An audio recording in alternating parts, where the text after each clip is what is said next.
Hello tout le monde, aujourd'hui dans le Point Culture, on se retrouve pour parler du 7e art.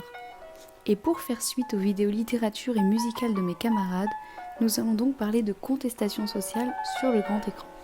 Et quand on parle de mouvement contestataire dans le cinéma français, on pense immédiatement à la Nouvelle Vague, mouvement né à la fin des années 50 et qui durera environ une dizaine d'années. C'est un mouvement qui regroupe quelques grands noms du cinéma, réalisant tous leurs premiers films à l'époque, tels que Jean-Luc Godard, François Truffaut, Claude Chabrol ou encore Agnès Varda et son mari Jacques Demy.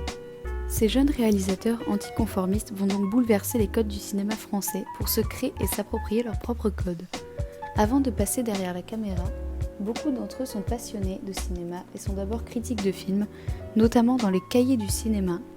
Progressivement, grâce aux évolutions techniques, les portes de la réalisation s'ouvrent à eux. Ils accèdent à du matériel moins coûteux et peuvent se lancer dans leur propre production.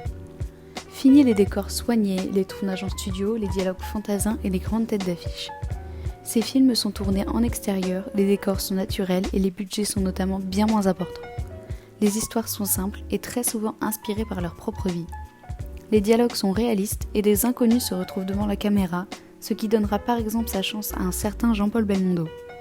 Les deux films qui viennent à l'esprit quand on entend Nouvelle Vague sont en général À bout de souffle et Les 400 coups.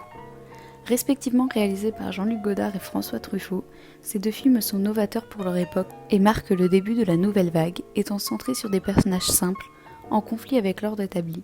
Dans À bout de souffle, on suit l'histoire de Michel Poicat, interprété avec brio par Jean-Paul Belmondo, un voyou qui part de Marseille pour rejoindre sa petite amie à Paris et qui tue un policier en route. Quand dans Les 400 coups, on suit l'histoire de l'enfance difficile d'Antoine Doinel, un enfant au bon cœur se retrouvant toujours dans des situations compliquées, souvent sans faire attention. Les histoires sont simples, la réalisation est efficace, les acteurs sont bons, toutes les clés de la Nouvelle Vague sont là. Mais qu'en est-il aujourd'hui ? De ces grands noms, pour beaucoup, il ne reste justement que le nom. Malgré leur talent, qui n'est plus à prouver, et leur impact sur le cinéma français, une bonne partie du grand public ne connaît que les noms sans connaître les films.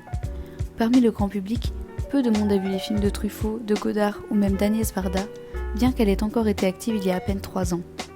La Nouvelle Vague a donc marqué, changé les codes et façonné une nouvelle manière de filmer et de raconter l'histoire et aura marqué les années 60 en France et dans le monde. On peut aussi noter qu'encore aujourd'hui, beaucoup de réalisateurs citent encore la Nouvelle Vague comme une inspiration, comme Brian De Palma, Francis Coppola ou Martin Scorsese. Voilà, c'est tout pour aujourd'hui. Je vous laisse retrouver les informations dans la barre d'infos. N'hésitez pas à liker la vidéo et surtout à vous abonner pour retrouver nos prochaines vidéos. Bye!